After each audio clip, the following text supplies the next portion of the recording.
Hello students, क्या हाल चाल? Welcome to my YouTube channel mathematics. I am Sumit Bansal. I hope you all are doing absolutely fine. तो जैसा कि आपको पता है कि रीड की हमारी ये प्लेलिस्ट चल रही है बहुत ही जबरदस्त, और वन शॉट आपको मैं प्रोवाइड कर चुका हूं ऑलरेडी। फिर हम डिस्कस कर रहे थे previous year questions with explanation, theory plus MCQ tricks के साथ हम डिस्कस कर रहे हैं 2021 का जो पेपर है आपका, वो मैं आपको ऑलरेडी डिस्कस करवा चुका हूं, है ना। ये हमारा हो चुका है। आज जो हम डिस्कस करने वाले हैं वो है आपका रीट 2018 का पेपर। लेवल 2 हम डिस्कस कर रहे हैं, साइंस एंड मैथ्स। हम यहाँ पे टारगेट करेंगे सिर्फ मैथ्स को। तो बिना किसी देरी के हम देखते हैं हमारा पहला क्वेश्चन जो है बहुत ही शानदार। यदि दो घनों के आयतनों का अनुपात 27 अनुपात 64 है तो इनके पृष्ठों के क्षेत्रफल का अनुपात क्या होगा। बहुत ही शानदार क्वेश्चन है और आजकल ट्रेंडिंग में भी है। ऐसे क्वेश्चन काफी देखने को मिलते हैं। घन का मतलब यहाँ पे है क्यूब, जो है उसका वॉल्यूम हमें दे रखा है रेशो में, है ना। तो आपको पता है कि जो वॉल्यूम है उसका रेशो क्या होता है। वॉल्यूम किसका चाहिए हमें? घन का।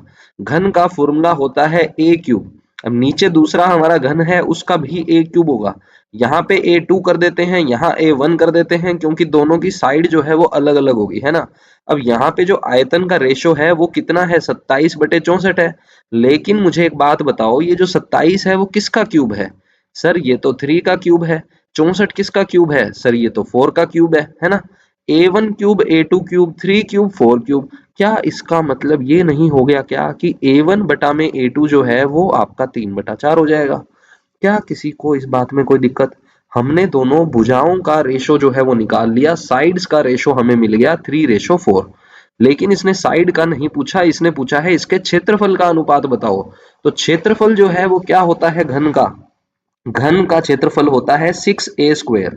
6a² ये होता है रेशो किसका? सरफेस एरिया यानी पृष्ठीय क्षेत्रफल का। यहाँ A1 कर देते हैं, यहाँ A2 कर देते हैं, 6 से 6 कैंसिल हो गया। यानी मुझे स्क्वायर करना है। 3 का स्क्वायर 9, 4 का स्क्वायर 16, 9:16 इसका आंसर है। अब इसकी ट्रिक समझना, करने का तरीका क्या है। जब कभी हमें आयतन दिया हुआ है, ये किसका रेशो है? आयतन का। तो आयतन में आपको पता है क्यूब होती है। आयतन का मतलब हो गया क्यूब, है ना।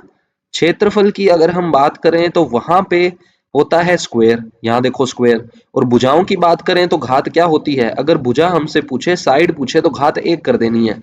आयतन दिया हुआ है यानी क्यूब करके दिया है। क्यूब किसका है? ये 3 का। ये किसका है? 4 का।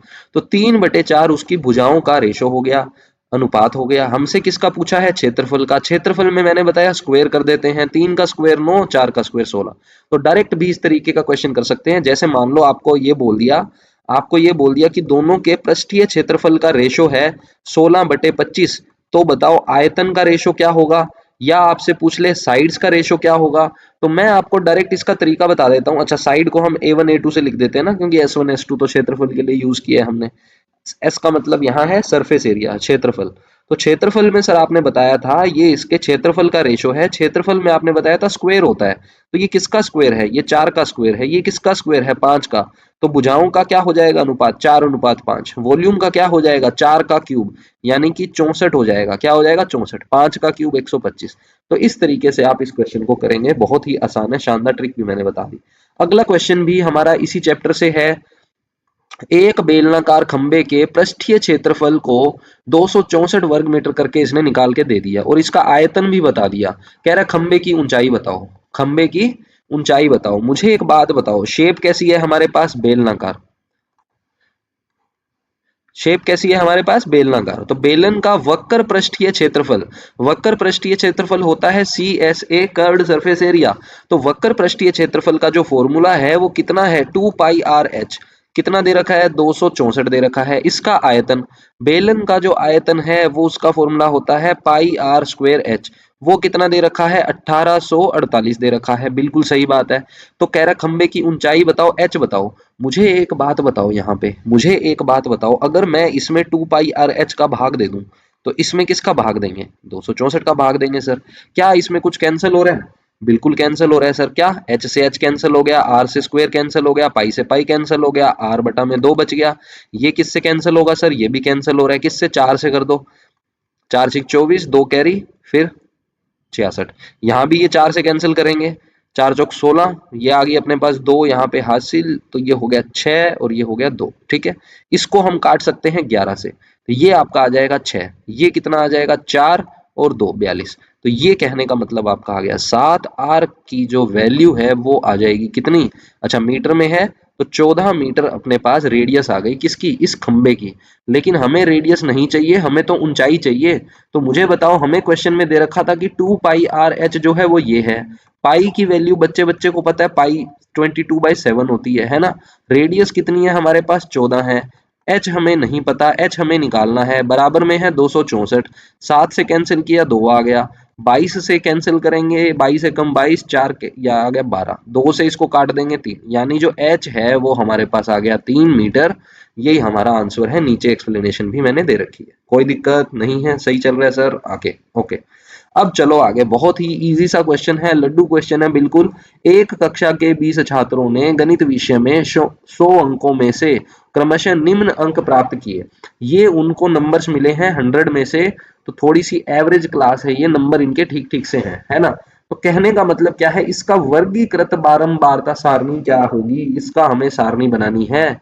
तो पहला है 0 से 20, तो 0 से 20 बस आपको ध्यान ये रखना है कि ये जो है आपकी लोअर लिमिट होती है, ये जो है वो अपर लिमिट होती है, अपर लिमिट ये होती है आपकी लोअर लिमिट यहाँ पे, ठीक है।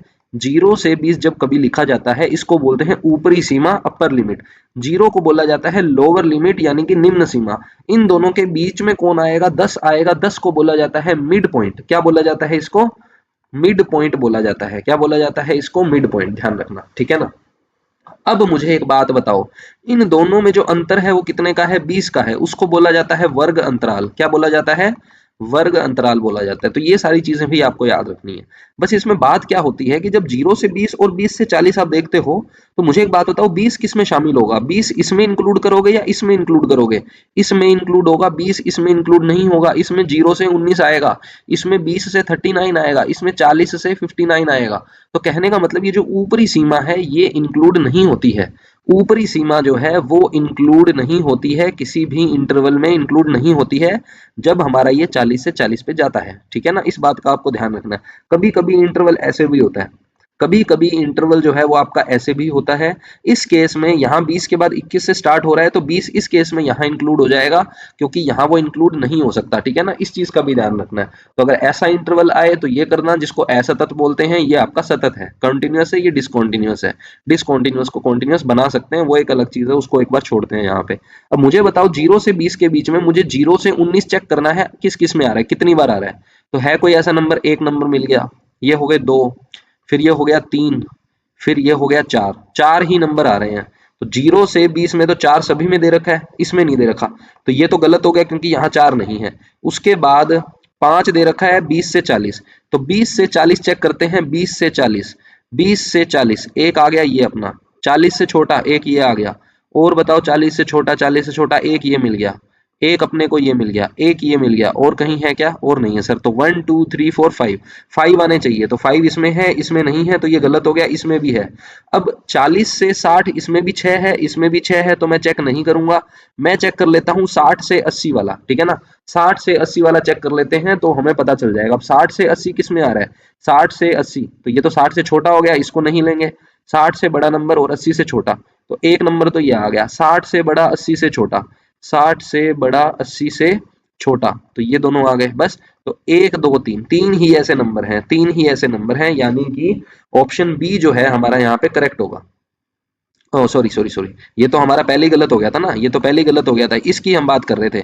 हम देख रहे थे ए और सी में से, तो इसमें 3 नहीं है, 3 इसमें है, तो ये सही होगा, है ना। ए ऑप्शन हमारा करेक्ट है यहाँ पे।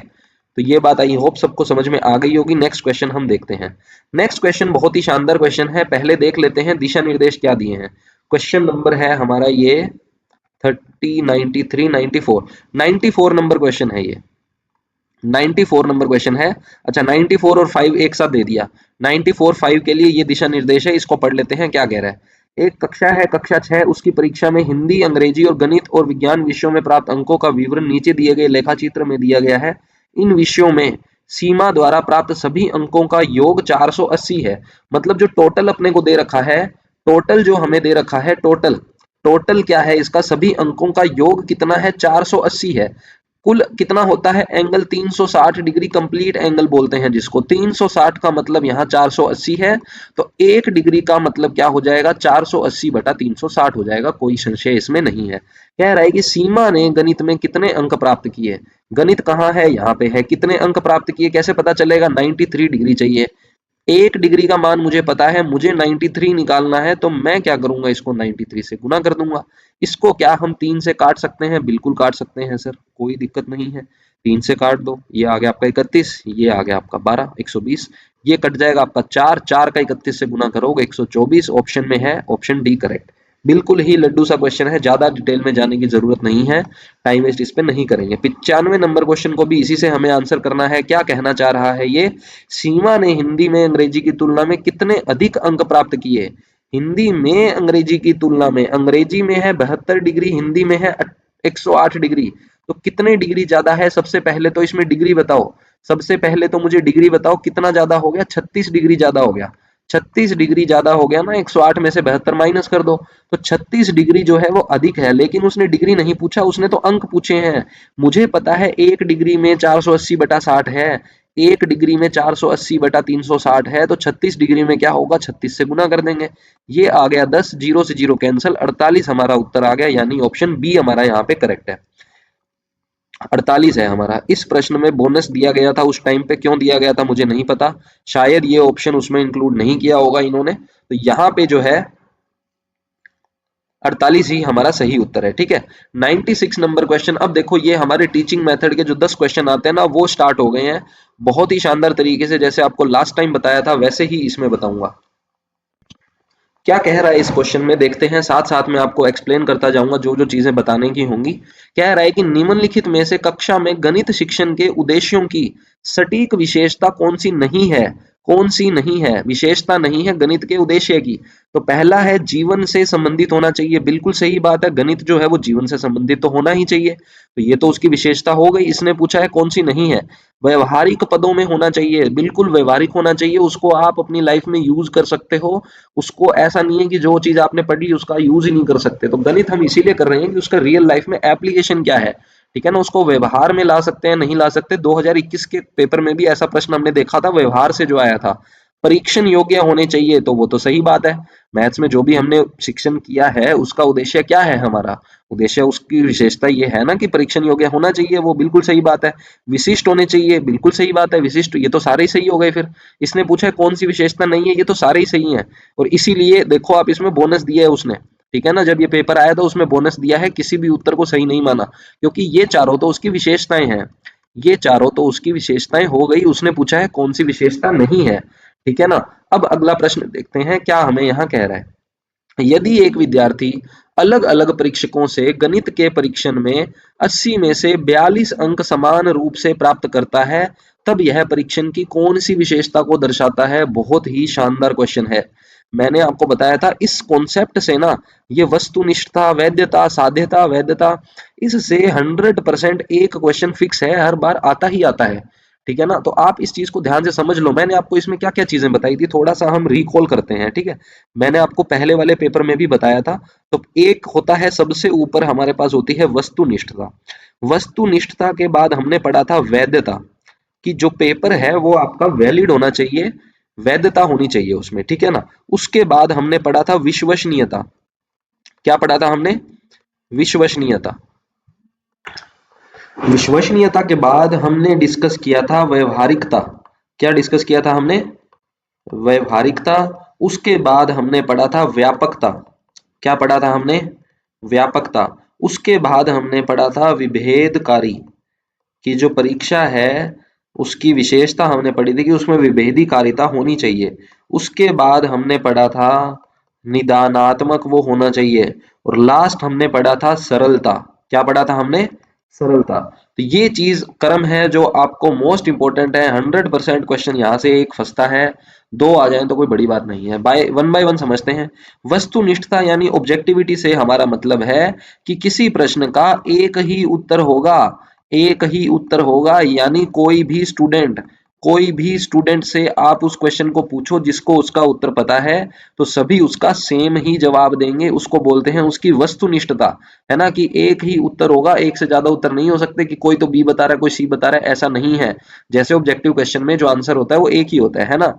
वैधता का मतलब क्या होता है, उसकी वैलिडिटी, कि वो वैलिड है या नहीं है। कोई भी परीक्षण वैलिड तब कहलाता है जब वो जो हमारी पाठ्य वस्तु है उसको अच्छे से कंप्लीट करे, यानी कि जिस उद्देश्य के लिए हमने उसकी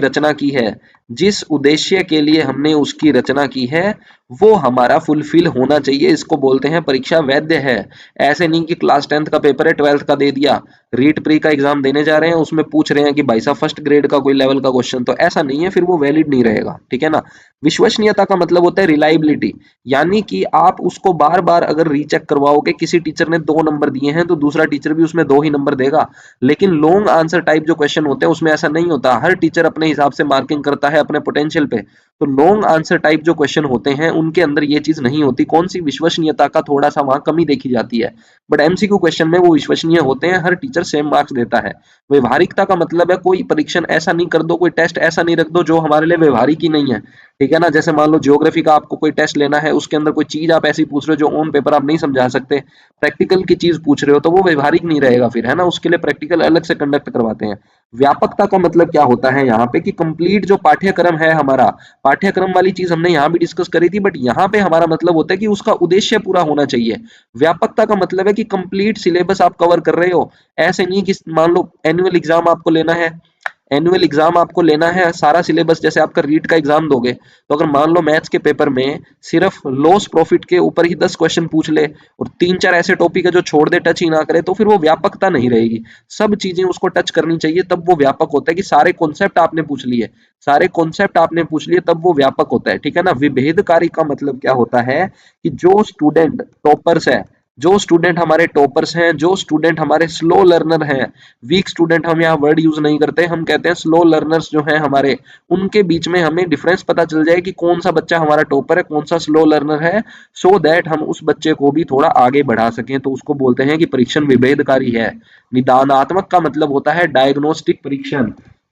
डायग्नोस करने का मतलब हमारे पास क्या होता है, यहाँ पे डायग्नोस करने का मतलब हमारा ये होता है कि उस बच्चे का हमें पता चल जाए कि कहाँ उसको कठिनाई हो रही है, कौन सा टॉपिक उसको समझ में कम आ रहा है, उसको बोलते हैं निदानात्मक। फिर उसका हम क्या करते हैं, उपचार करते हैं। उपचारात्मक परीक्षण भी होता है। निदानात्मक और उपचारात्मक से भी क्वेश्चन आता है, ध्यान रखना। सरलता का मतलब अगेन वही है जो हमने पढ़ा था, कि परीक्षा ऐसी होनी चाहिए जो सरल रूप से कंडक्ट हो जाए, जिसके दिशा निर्देश सरल हो। अब यहाँ हमसे क्या पूछा है ये आपको समझा दिया, मोस्ट इंपोर्टेंट कॉन्सेप्ट है। पूछ क्या रहा है कि उसको अलग अलग परीक्षकों से गणित के परीक्षण में 80 में से समान अंक मिले हैं परीक्षकों से। तो परीक्षकों से समान अंक किस में मिलते हैं, जब वो परीक्षा विश्वसनीय होती है। क्या होती है, विश्वसनीय। हालांकि बोर्ड ने इसको 1 और 3 दोनों ही सही माने हैं, क्योंकि एक में भी हमने पढ़ा था एक ही उत्तर होता है, बट ज्यादा बेटर जो है वो इसका ये है, ज्यादा बेटर उसका उत्तर ये है, बट दोनों ही सही माने हैं तो कोई इसमें दिक्कत नहीं है, ठीक है ना। तो ये कॉन्सेप्ट हमारा मोस्ट इंपोर्टेंट हो गया यहाँ पे। अब अगला प्रश्न देखते हैं क्या है। 98 नंबर क्वेश्चन में हमें क्या पूछ रहा है, निम्नलिखित में से वस्तुनिष्ठ प्रकार के प्रश्नों की सीमा बताइए। वस्तुनिष्ठ प्रकार के प्रश्नों की सीमा क्या है, उसकी लिमिटेशंस क्या है। तो जो ऑब्जेक्टिव क्वेश्चंस होते हैं उनकी प्रॉब्लम क्या है, लिमिटेशंस क्या है, सीमाएं क्या है, वो बताना है। क्या उसमें अनुमान लगाते हैं, बिल्कुल सही बात है, लगाते हैं। निर्माण में कठिनाई होती है, बिल्कुल सही बात है, निर्माण में कठिनाई होती है। वस्तुनिष्ठ प्रकार के प्रश्नों में अगर किसी को उसका उत्तर नहीं आता तो भी वो तुक्का लगा के सही कर देगा, तो उसने अनुमान ही तो लगाया है। लेकिन क्या अगर मान लो 10, उसने कोई बच्चा है 10 क्वेश्चन उससे पूछे, 10 के 10 उसने तुक्के लगाए और 10 के 10 सही हो गए, चांस तो है इसके भी सही होने के, 10 के 10 सही हो गए, आता जाता उसको कुछ नहीं, तो हम तो ये सोचेंगे ना कि 10 के 10 उसके सही हो गए, मतलब वो तो बच्चा बढ़िया है पढ़ने में, लेकिन आता उसको कुछ नहीं। लेकिन इसका मतलब क्या हो गया, कि जो वस्तुनिष्ठ प्रकार के प्रश्न है उसकी ये सीमा है कि हमें उसका सही आकलन कर नहीं पाए बच्चे का, ठीक है ना। तो ये अनुमान लगाना उसकी प्रॉब्लम है, सीमा है, ये विशेषता नहीं है वस्तुनिष्ठ की। निर्माण में कठिनाई बिल्कुल होती है सर, निर्माण में कठिनाई, वस्तुनिष्ठ प्रश्न बनाने में कठिनाई होती है, ऑप्शन देने में कठिनाई होती है, ठीक है ना। जटिल प्रक्रियाओं को न माप सकना, बिल्कुल सही बात है। एमसीक्यू में आप हर चीज नहीं पूछ सकते। अगर आपको किसी बच्चे का ये देखना है कि वो अभिव्यक्ति कैसे करता है, उसके अंदर अभिव्यक्ति करने की कितनी क्षमता है, वो कैसे किसी चीज को एक्सप्रेस कर रहा है, ये चीज आप वस्तुनिष्ठ में नहीं पूछ सकते। इसके लिए आपको उसको एक्सप्लेनेशन वाले क्वेश्चन पूछने होते हैं। तो जटिल प्रक्रियाओं को हम इसमें नहीं माप सकते। तो यहाँ पे ये सभी इसकी सीमाएं हैं, तो उपरोक्त सभी हमारा यहाँ पे सही उत्तर होगा।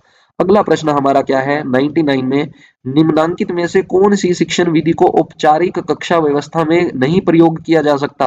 आगमनात्मक विधि करते ही हैं यूज, निगमनात्मक ये भी करते हैं, प्रयोजनात्मक और फिर है विश्लेषणात्मक। तो कौन सी इसमें ऐसी विधि है जिसका हम प्रयोग नहीं कर सकते कक्षा में? तो देखो इंडक्शन मेथड, डिडक्शन मेथड और एनालिटिकल मेथड ये सब तो यूज कर सकते हैं इजीली। प्रयोजनात्मक विधि जो है ना, प्रोजेक्ट मेथड जिसको अपने कहते हैं, इसको आप हर सब्जेक्ट में, हर टॉपिक में यूज नहीं कर सकते क्लास में, क्योंकि इसके लिए आपको काफी टूल्स चाहिए होते हैं। तो प्रोजेक्ट मेथड यानी कि ऑप्शन सी जो है इसका वो करेक्ट होगा कि इसका प्रयोग करना कठिन है यहाँ पे। अब एक इंपॉर्टेंट चीज यहाँ से एक और क्वेश्चन बनता है कि जो प्रोजेक्ट मेथड है उसके जन्मदाता कौन है? इसके जन्मदाता आपके हैं किलपैट्रिक। कौन है इसके जन्मदाता? किलपैट्रिक। मोस्ट इंपोर्टेंट क्वेश्चन है, ध्यान रखना, काफी बार एग्जाम में आता है। किलपैट्रिक जो है प्रोजेक्ट मेथड के जन्मदाता हैं। तो सर और कोई भी बता दो एक और। तो आपको अनुसंधान विधि भी मैंने पढ़ाई थी, अनुसंधान विधि या फिर इसको हम बोल सकते हैं ह्यूरिस्टिक। ह्यूरिस्टिक, ह्यूरिस्टिक एस से और लगा लेना। ह्यूरिस्टिक विधि जो है इसके जन्मदाता अगर पूछ ले, इसके जन्मदाता अगर पूछ ले तो इसके जन्मदाता कौन है? Henry Edward Armstrong. कौन है? Henry Edward Armstrong. तो ये जो है इसके जन्मदाता है। ये दो जन्मदाता तो आपको हर हाल में याद रखने हैं, इंपॉर्टेंट है दोनों ही, ठीक है ना। अगला क्वेश्चन हमारा देखते हैं, निम्नलिखित में से गणित की भाषा कैसी है? क्या गणित की भाषा संकेतात्मक है? बिल्कुल सही बात है, पहला ही ऑप्शन करेक्ट हो गया। हमेशा पढ़ते हैं, बहुत ही स्टैंडर्ड क्वेश्चन है, लड्डू क्वेश्चन जिसको अपने बोलते हैं। पाकिस्तान का बच्चा भी इस क्वेश्चन को कर देगा, कोई इस लेवल नहीं है ज्यादा इसमें। गणित की भाषा कैसी होती है? संकेतात्मक होती है। राष्ट्रीय नहीं, अंतरराष्ट्रीय है। हमने 2021 के पेपर में भी पढ़ा था कि पूरे वर्ल्ड वाइड हम एक ही भाषा यूज कर सकते हैं। तो ये गणित की खास बात है कि वो अंतरराष्ट्रीय स्तर पे भी हर जगह यूज हो सकती है सेम ही तरीके से, उसकी एक रूपता है बेसिकली। क्या है गणित की विशेषता? कि इसकी जो भाषा है वो एक रूपता है, ठीक है ना। क्या ये वैदिक है? क्या ये जटिल है? नहीं है जी। तो संकेतात्मक जो है वो यहाँ पे सही उत्तर होगा हमारा। 101 में क्या पूछ रहा है, निम्नलिखित में से सही मायनों में गणित क्या है? क्या गणित एक मूर्त विज्ञान है? बिल्कुल नहीं, अमूर्त विज्ञान होता है। गणित तो एब्स्ट्रैक्ट होता है, अमूर्त विज्ञान है, बिल्कुल सही है। गणित जो है आपका अमूर्त है यानी कि एब्स्ट्रैक्ट है। इसको आप कॉन्क्रीट नहीं बोल सकते, कॉन्क्रीट साइंस नहीं है, इट इज एब्स्ट्रैक्ट साइंस, अमूर्त है। स्टैंडर्ड क्वेश्चन है, याद रख सकते हो, कोई इसमें खास बात नहीं है। अमूर्त का मतलब यहाँ पे एब्स्ट्रैक्ट है। एब्स्ट्रैक्ट का मतलब ये होता है कि आप चीजों को जनरलाइज करते हो, आप चीजों को क्या कर देते हो? जनरलाइज कर देते हो, जनरलाइज कर देते हो। जैसे कि हमने बताया कि कोई भी चीज है, जैसे मान लो 2 4 6 ये सारे हमने बोली सम संख्याएं हैं, इवन नंबर्स हैं। तो हमने कह दिया कोई भी 2n टाइप का नंबर होगा तो वो हमेशा इवन होगा, तो हमने इसको जनरलाइज कर दिया। तो ये जनरलाइजेशन यानी एब्स्ट्रैक्टेशन जो है वो बेसिकली मैथ्स में ही होता है। नेक्स्ट क्वेश्चन हमारा क्या है, यहाँ पे थोड़ी सी स्पीड उठाते हैं हम। 102 में क्या पूछ रहा है, गणित की तार्किकता की विशेषता निम्नलिखित में से नहीं है। यानी लॉजिक की अगर बात करें, गणित जो है आपको पता है एक लॉजिकल सब्जेक्ट है, तार्किक विषय है, तो उसकी कौन सी विशेषता नहीं है? पहला है शुद्धता, तो शुद्धता तो इसकी विशेषता है। परिणाम की निश्चितता ये भी होती है इसमें। मौलिकता बिल्कुल सही है, मौलिक होता है। विषयनिष्ठता नहीं होती। विषयनिष्ठता जो है वो गणित की विशेषता नहीं है, लेकिन तार्किक विशेषता नहीं है। यहाँ तार्किक पूछा था तो तार्किक विशेषता नहीं है। देखो गणित की तार्किक विशेषताएं कौन सी है? शुद्धता, मौलिकता, परिणामों की निश्चितता, ये सभी जो है इसकी तार्किक विशेषता है। लेकिन विषयनिष्ठता जो है वो इसकी तार्किक विशेषता नहीं है, क्योंकि गणित का जो विषय है वो तर्क शक्ति पर आधारित विषय होता है, ठीक है। इस चीज का आपको ध्यान रखना है। नेक्स्ट क्वेश्चन अगेन आपका एक साथ ही 10 के 10 क्वेश्चन पूछ लिए टीचिंग मेथड से रिलेटेड जो आते हैं हमारे, और इजी क्वेश्चन आते हैं जैसा कि आपको पता है। निम्नलिखित में से विद्यालय के विद्यार्थियों के लिए गणित में मौखिक कार्य की सर्वाधिक महत्वपूर्ण विशेषता कौन सी है? यानी जो हम उसको ओरल वर्क देते हैं, मौखिक कार्य देते हैं, उसकी विशेषता क्या है? उसकी मानसिक प्रक्रियाओं का विकसित करता है, बिल्कुल सही बात है, मानसिक प्रक्रिया को विकसित करता है। समय बचाती है, ये बात भी सही है। पेपर पेंसिल की आवश्यकता नहीं होती, ये बात भी सही है। मौखिक रूप से प्रश्नों को हल करने योग्य बनाता है, ये भी सही है। लेकिन अब हमें ये देखना है, इसने बोला है सर्वाधिक महत्वपूर्ण क्या है, तो सर्वाधिक महत्वपूर्ण तो है कि उसकी मानसिक प्रक्रियाओं का विकास होता है, ये चीज हमारी यहाँ पे सर्वाधिक महत्वपूर्ण है। ठीक है ना, ये पेन पेंसिल बचाव होता है, समय बचता है, ये सारी बात ठीक है, बट सबसे इंपॉर्टेंट है यहाँ पे मानसिक प्रक्रियाओं का विकास होता है। ऑप्शन ए हमारा यहाँ करेक्ट होगा। ठीक है ना। नेक्स्ट हमारा क्वेश्चन क्या है, बहुत ही नकली सा क्वेश्चन है, आप इसको ऐसे ही कर दोगे, कुछ इसमें खास है नहीं। बेसिकली जो हमारे टीएलएम होता है, टीचिंग लर्निंग मटेरियल होता है, उसका ये क्वेश्चन है। हर साल एक क्वेश्चन इसका फिक्स है 100%। इसको भी अच्छे से आप कर लेना। ठीक है ना। टीएलएम कौन कौन से श्रव्य हैं, दृश्य श्रव्य कौन से होते हैं, ये सारी चीज आप अच्छे से पढ़ लेना। जैसा कि इसमें पूछा है, सूचना और दूरसंचार के तकनीकी उपकरण विशिष्ट तौर पर ग्राफ और ज्यामितीय शिक्षण में कौन से सर्वाधिक उपयोगी हैं? एलसीडी प्रोजेक्टर, स्लाइड प्रोजेक्टर, अंतःक्रियात्मक श्वेत। अंतःक्रियात्मक श्वेत पट बेसिकली क्या होता है, जो आपके पैनल चलते हैं ना आजकल, आजकल जो आपके पैनल चलते हैं स्कूल में, जिसको आप स्मार्ट बोर्ड कहते हो, बेसिकली स्मार्ट बोर्ड को ही हम क्या बोलते हैं, अंतःक्रियात्मक श्वेतपट।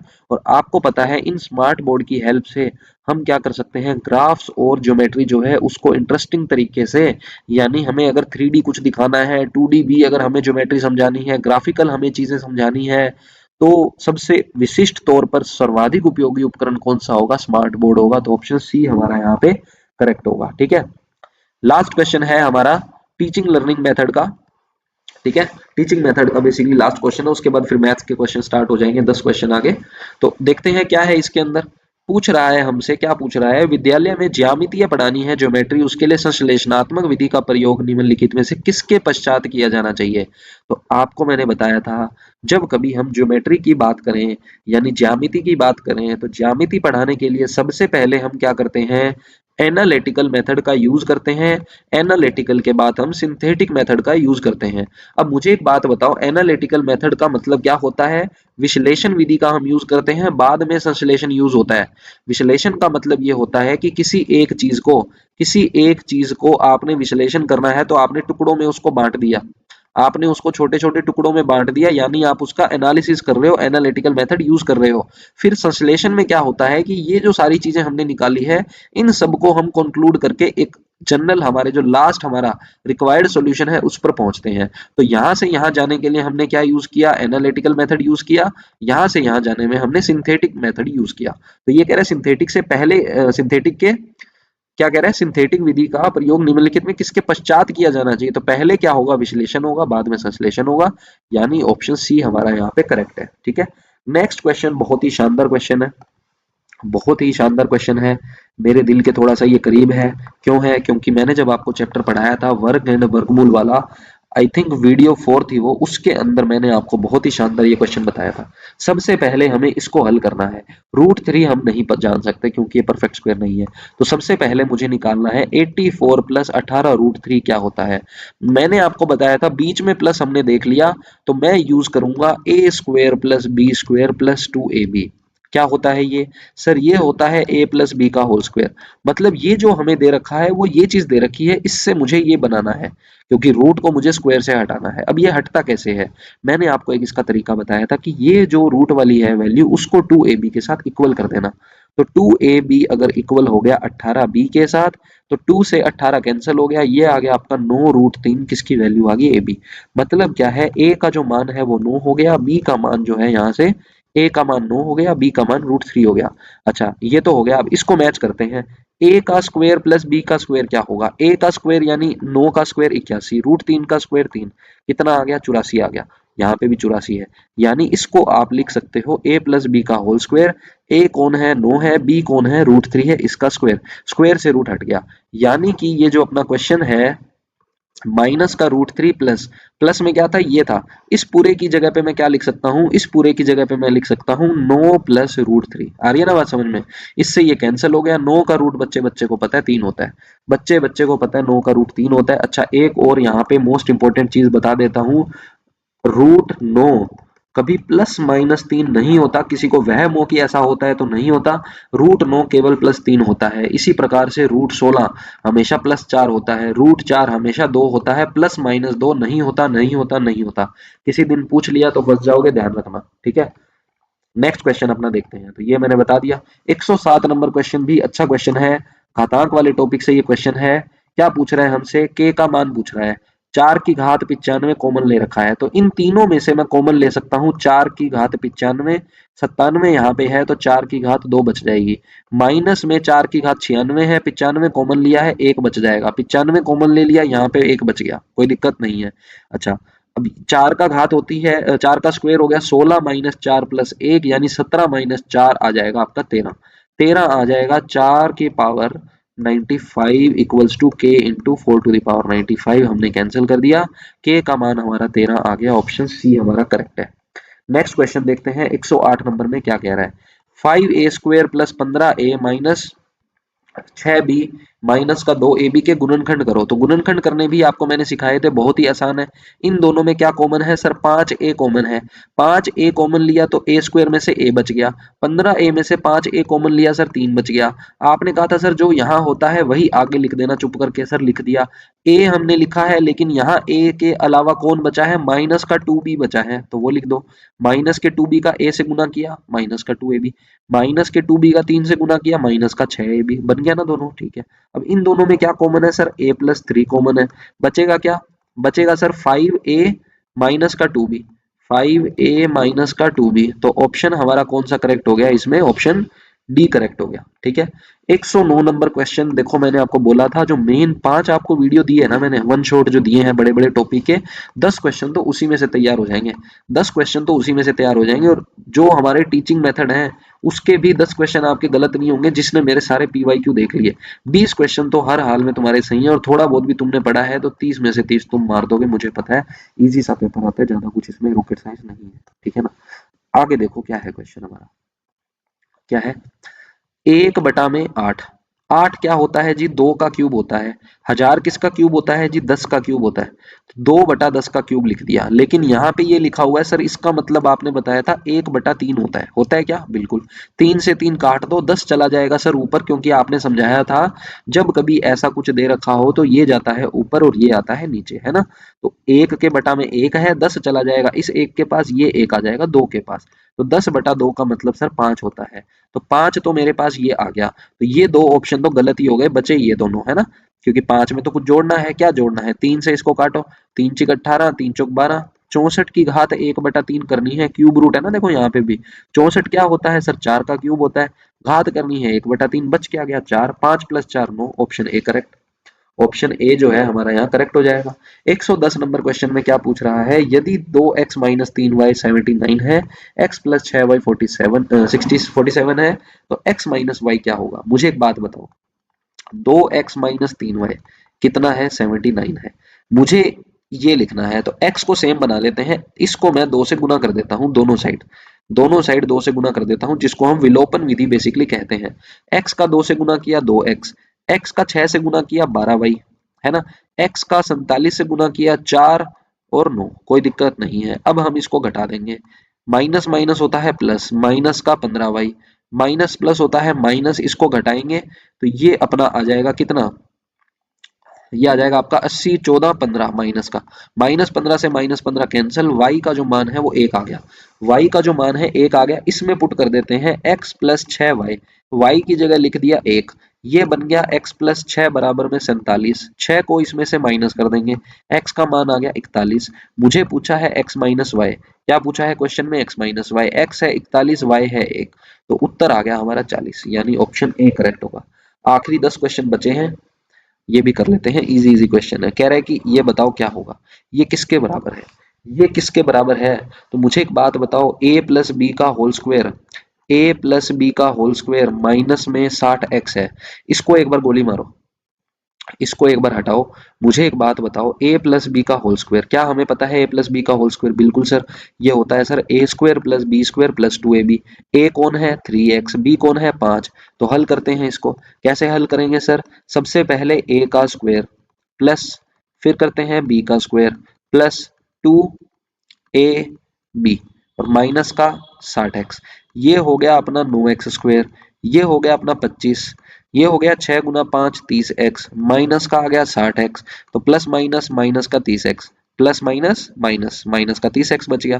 फिर ये क्या है 9x², प्लस में क्या है 25, फिर इसको दोबारा लिख दोगे 3x का स्क्वायर, फिर इसको लिख दोगे 5 का स्क्वायर, फिर इसको लिख सकते हो 2 गुना 3 गुना 5, यानी कि ये बन गया 3x माइनस 5 का होल स्क्वायर।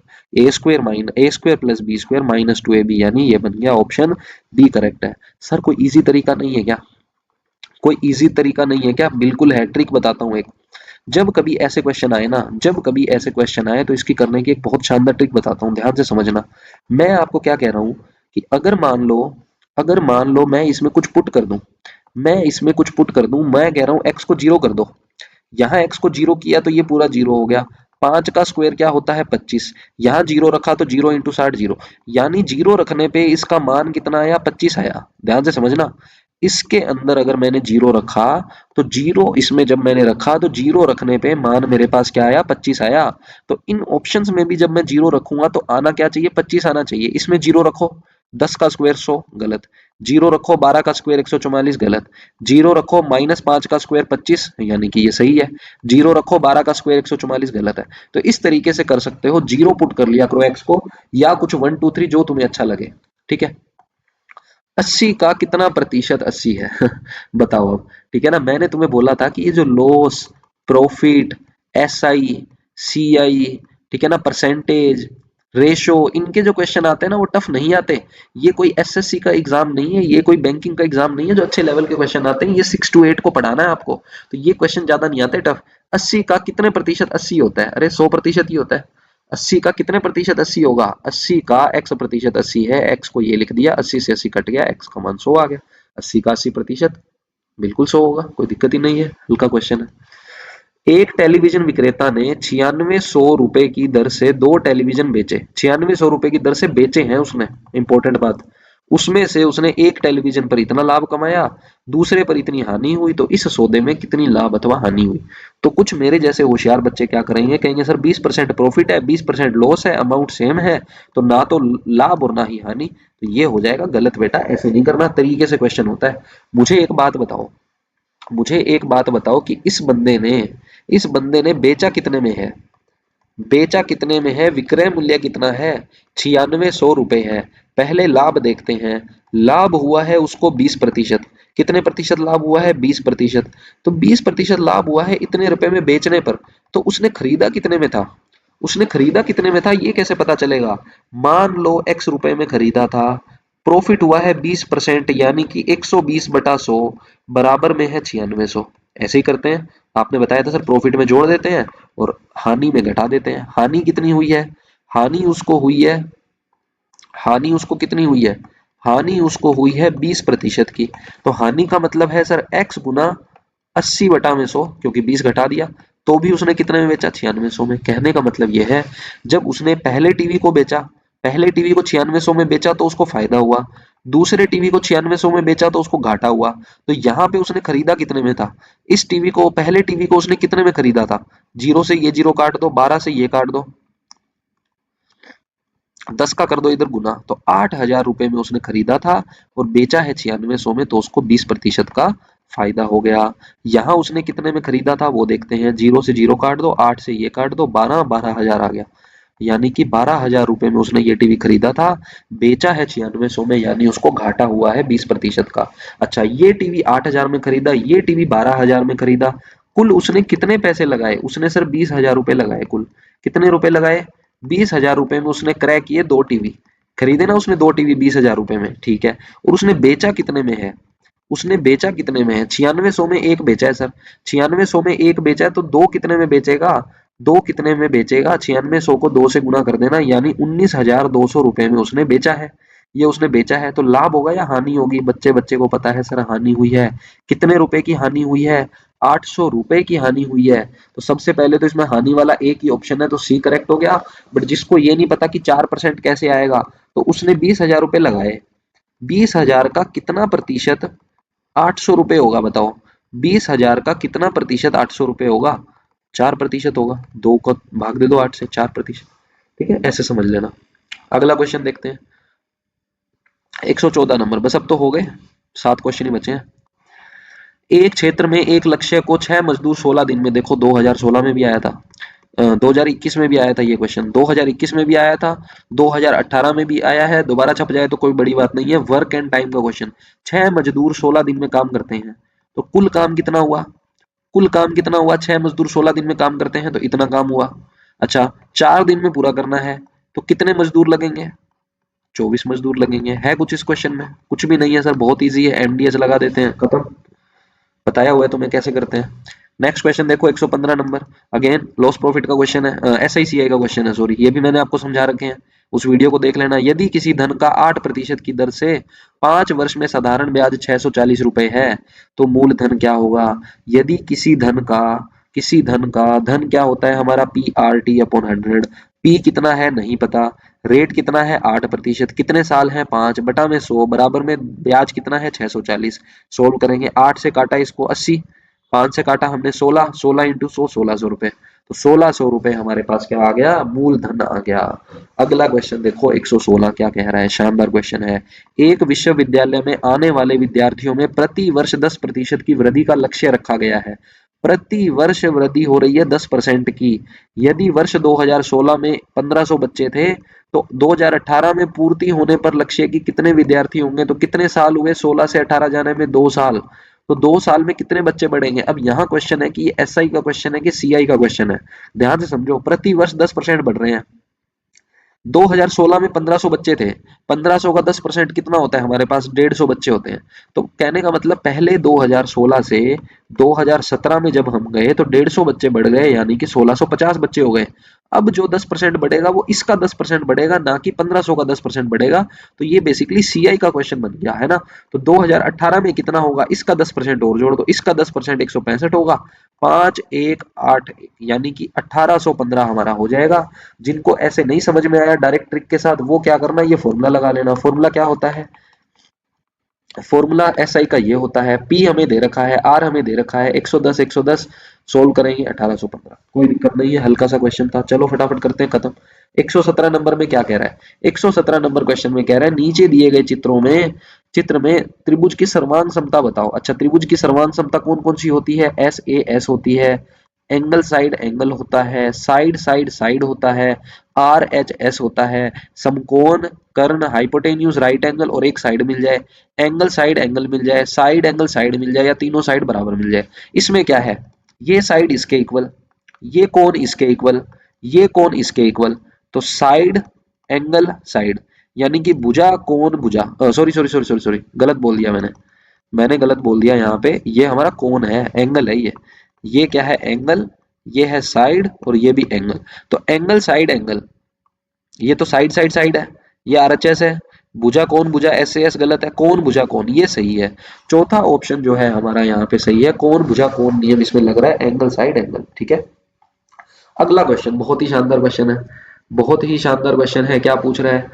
इस प्रकार की आकृति दे रखी है, असमान संपूरक कोण। संपूरक कोण कौन से होते हैं? जब दो कोणों का योग 180 डिग्री आ जाए तो उसको बोला जाता है संपूरक कोण। अच्छा, पूरक कोण कौन से होते हैं सर? पूरक कोण वो होते हैं जिनका योग, जब दो कोणों का योग जो है वो 90 डिग्री हो जाए उसको बोला जाता है पूरक कोण। जैसे जैसे आपसे पूछ ले 40 डिग्री का पूरक बताओ, 40 डिग्री का पूरक बताओ, तो 90 में से 40 घटा दो, 50, ठीक है। आपसे पूछ ले 50 डिग्री का समपूरक बताओ, क्या बताओ? 50 का समपूरक, तो 180 में से 50 घटा दो, 30। अब इसके अंदर एक शानदार क्वेश्चन बताता हूं, पहले इसके अंदर एक शानदार क्वेश्चन बताता हूं। अगर आपसे कोई पूछ ले कौन सा कोण स्वयं का पूरक है, कौन सा कोण स्वयं का पूरक है, विच कोण इज कॉम्प्लीमेंट ऑफ इटसेल्फ, कोण स्वयं का पूरक होता है 45 डिग्री, क्योंकि 45 का पूरक निकालोगे 45 ही आएगा। अगर पूछे कौन सा कोण स्वयं का समपूरक होता है, तो स्वयं का समपूरक होता है कोण 90 डिग्री, क्योंकि 90 का समपूरक निकालोगे 90 ही आएगा। तो ये दो क्वेश्चन भी आपको याद रखने हैं, ठीक है। अब हमसे क्या पूछा था क्वेश्चन में, कौन से समपूरक कोण है? तो पहला है DFE, DFE मतलब ये कौन है, फिर है EFA, EFA मतलब ये कौन, तो ये दोनों तो संपूरक हैं, बिल्कुल सही बात है। अगला क्या है?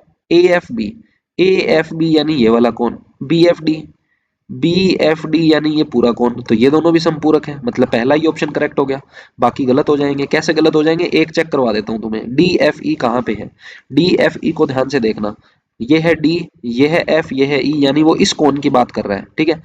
F A F B, A F B ये कौन, तो ये दोनों कौन तो बराबर हैं, हमें तो क्या चाहिए था, संपूरक चाहिए था, 180 चाहिए थे।